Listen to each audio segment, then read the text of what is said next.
In the forgotten town of Pinewood, tucked away in the dense woods, there stood an old hotel that had been abandoned for decades. The Pinewood Hotel, once a beacon of luxury and elegance, had fallen into ruin. The grand lobby, which once echoed with the laughter of high society guests, was now empty, its chandeliers hanging precariously from the ceiling, their crystals chipped and dull. The grand staircase, once a centerpiece, was now a winding, decaying structure, its steps sagging under years of neglect.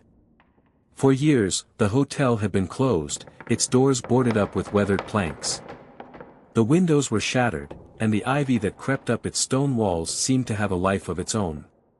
The locals spoke little about the place, but when they did, it was with fear in their voices. Rumors told of a tragedy that had struck one fateful night, when the hotel had been filled with guests, all of whom vanished without a trace. Some claimed it had been a fire, others a deadly storm, but all agreed that the hotel had been cursed ever since. Eliza, a young woman with an insatiable curiosity for the supernatural, had heard these stories all her life. Fascinated by the unknown, she decided to investigate. She had always been drawn to places where fear lingered, where the air was thick with the echoes of lost souls. Armed with only a flashlight, her camera, and a notebook, she made her way toward the Pinewood Hotel one cold, moonless night. The closer she got, the more oppressive the atmosphere became. The trees surrounding the hotel were twisted, their branches gnarled like bony fingers reaching out to grasp anyone who dared approach.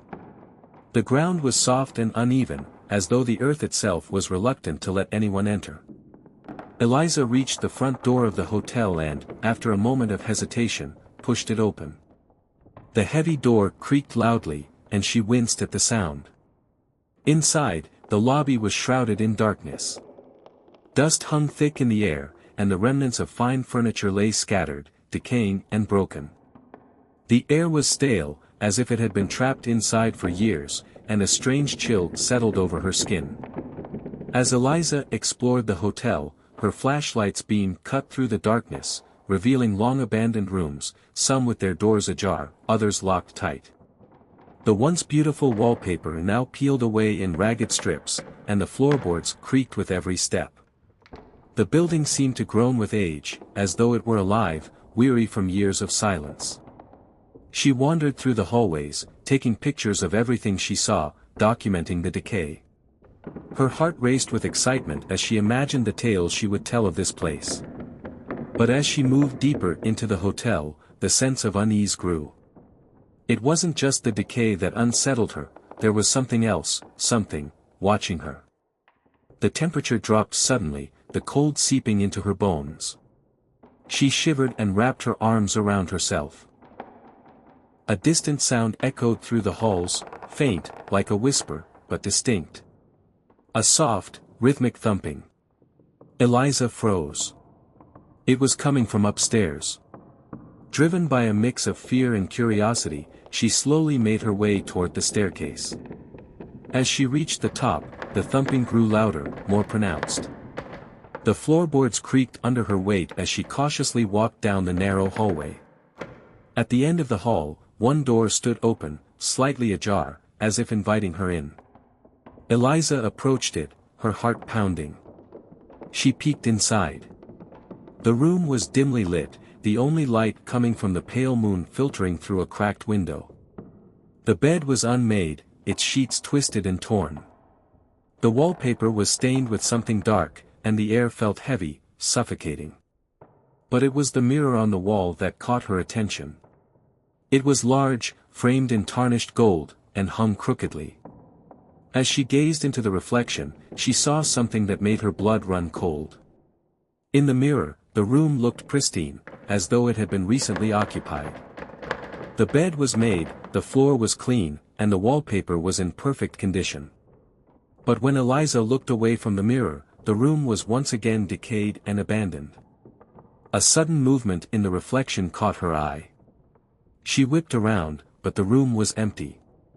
Her breath caught in her throat as she stepped back, the flashlight trembling in her hand. The thumping sound was now louder, closer, and she could feel the floor beneath her feet begin to vibrate. Suddenly, the door slammed shut behind her, trapping her in the room. The temperature plummeted even further, and Eliza's breath fogged in the icy air. Panic surged through her. She tried the door, but it wouldn't budge.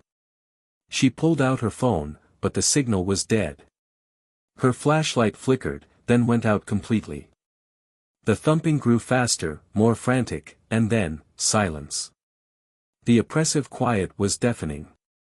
Eliza strained to listen, her ears ringing. That's when she heard it, a low, guttural voice, whispering her name. Eliza, come closer.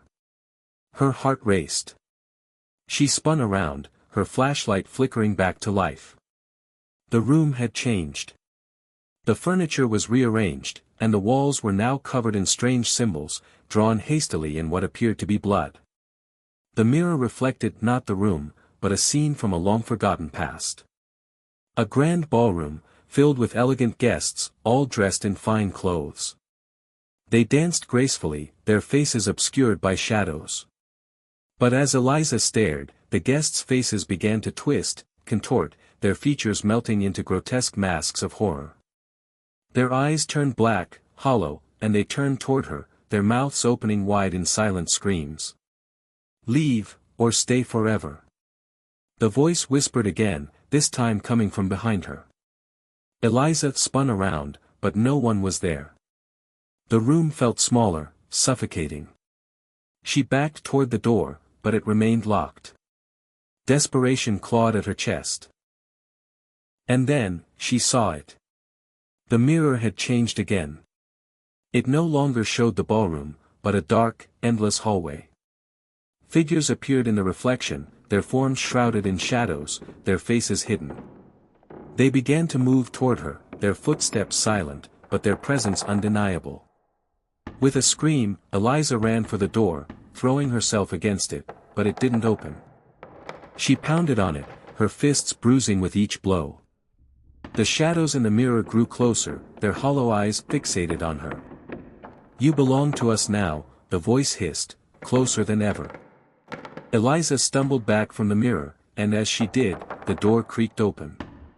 She bolted out into the hallway, gasping for breath, but as she ran, the walls seemed to close in around her. The once distant footsteps grew louder, closer, echoing in her ears. She turned a corner, but there was no exit, just more corridors stretching on forever, looping in impossible ways. She was trapped. As Eliza wandered, hopeless and lost, she came to a room at the end of another hallway. This one had no door. She stepped inside, and the moment she did, the walls seemed to fold in on themselves, trapping her.